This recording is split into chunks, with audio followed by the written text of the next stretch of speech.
Hi everyone, आज के इस वीडियो में हम लैंग्वेजेस, ऑफिशियल लैंग्वेजेस के बारे में बात करेंगे। ठीक है, तो हमारे जो कॉन्स्टिट्यूशन का पार्ट 17 है,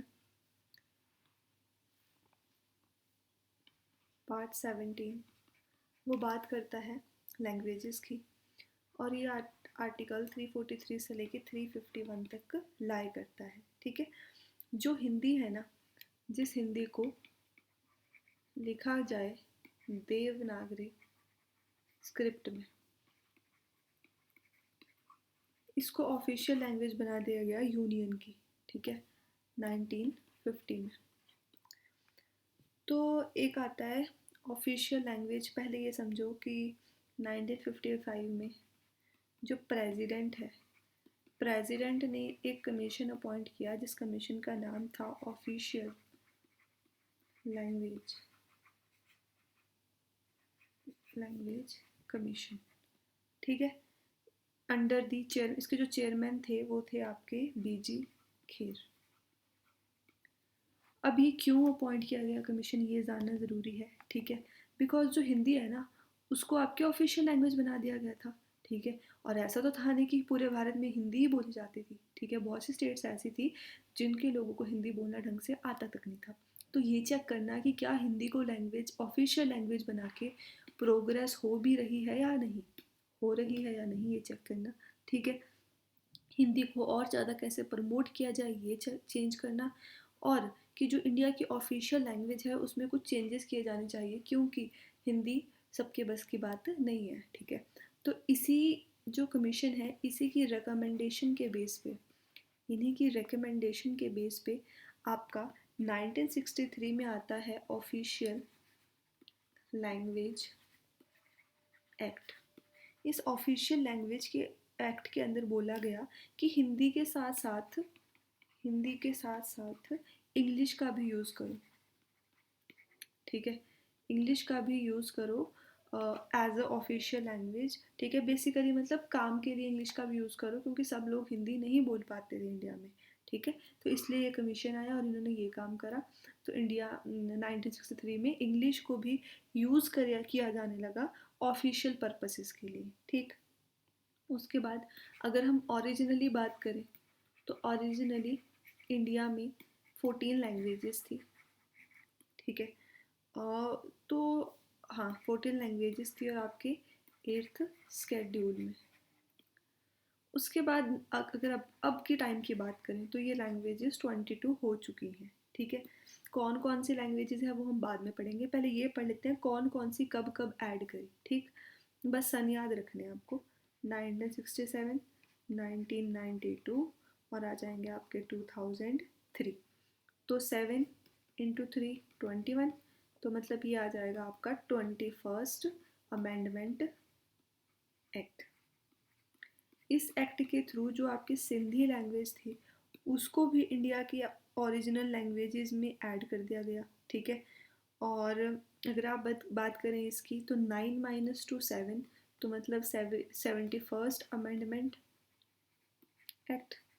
ठीक है, इसके थ्रू 3 लैंग्वेजेस कैसे याद रखोगे, एक छोटी सी ट्रिक याद रखनी है बस। मन को समझाना है मतलब आपने। ठीक है, तो मन से आ जाएगा आपका एम से मणिपुरी, एन से आ जाएगा नेपाली, और को से आ जाएगा आपका कोंकणी। ठीक है, ये जो लैंग्वेजेस थी इनको भी ऐड कर दिया गया आपके 8th स्केड्यूल में।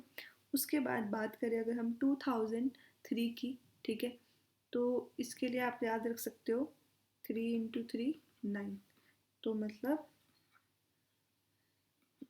92nd अमेंडमेंट एक्ट आपका। ठीक है, इसके अंदर किस किस लैंग्वेज को ऐड किया गया, बोडो, डो से फिर से आ जाएगा आगे डोगरी, फिर याद रखोगे मैथिली, और फिर याद रखोगे आपकी संथाली। ठीक है, ये लैंग्वेज से आपकी जिन्हें बाद में मतलब ऐड किया गया, ये 8 लैंग्वेजेस थी। अब उसके बाद हम ये देख लेते हैं कि हमारे एक्चुअल में 22 लैंग्वेजेस है कौन कौन सी। बुक में थोड़ा अलग तरीके से दिया गया है। ठीक है, पर जो मैं ऑर्डर बताऊंगी वो अलग है। कैसे आपको ना अल्फ़ाबेटिकली याद रखना है, उससे क्या होगा, बहुत आसान हो जाएगा याद करना। ठीक है, चलो हम अल्फ़ाबेटिकली लर्न करेंगे। ए से आ जाएगी आपकी आसामीज़। ठीक है, उसके बाद बी से पहली दूसरी, बी से आ जाएगी आपकी बंगाली, ठीक है। और तीसरी आ जाएगी बी से ही आपकी बोडो, या फिर बोरो भी बोला जाता था, ठीक है। फोर्थ आ जाएगी आपकी डोगरी, डी से डोगरी। फिफ्थ जी से गुजराती, ठीक है। नेक्स्ट मूव करें, जी उसके बाद एच, एच से हिंदी, एच के बाद आई, आई से कुछ भी नहीं, जे से भी कुछ नहीं, के सेवेंथ, के से आ जाएगी आपकी कश्मीरी, ठीक है। एट्थ आ जाएगी आपकी कन्नड़ा, और नाइन्थ आ जाएगी आपकी कोंकणी, ठीक है। कश्मीरी, कन्नड़ा, कोंकणी। के बाद एल, एल से कुछ नहीं, एम, एम से आ जाएगी आपकी मराठी, टेंथ एम से ही मैथिली, और ट्वेल्थ एम से ही मणिपुरी, और लास्ट एम से ही आपका मलयालम, ठीक है। एम से सबसे ज़्यादा लैंग्वेज है, मराठी, मैथिली, मणिपुरी, मलयालम, ठीक है। एम के बाद आ जाता है एन, तो एन से आ जाएगी आपकी नेपाली, ठीक है। एन, एम, एन, ओ, ओ 15 से ओ, ओरिया, ठीक है। 16 पी, पी से पंजाबी, एम, एन, ओ, पी, क्यू से कुछ नहीं, आर से भी कुछ नहीं, एस, एस से आ जाएगी आपकी संस्कृत, ठीक है। 18वीं आ जाएगी आपकी सिंधी, जो अभी अभी हमने पढ़ी। 19 आ जाएगी आपकी सैंथिली, ठीक है। 19 होगी। आर, एस, अब टी, टी से कौन कौन सी हो जाएगी, एक तो आपकी आ जाएगी तमिल, और एक आ जाएगी आपकी तेलुगु। और टी, टी के बाद एस टी यू, हाँ यू आ जाएगा 22, यू से आपकी आ जाएगी उर्दू, ठीक है। तो ये सारी की सारी लैंग्वेजेस जिन्हें कॉन्स्टिट्यूशनल स्टेटस सब मिला हुआ है, ठीक है। और ये हमारी लैंग्वेजेस कंप्लीट हुई। इस वीडियो में इतना ही, मिलते हैं नेक्स्ट वीडियो में। Thank you.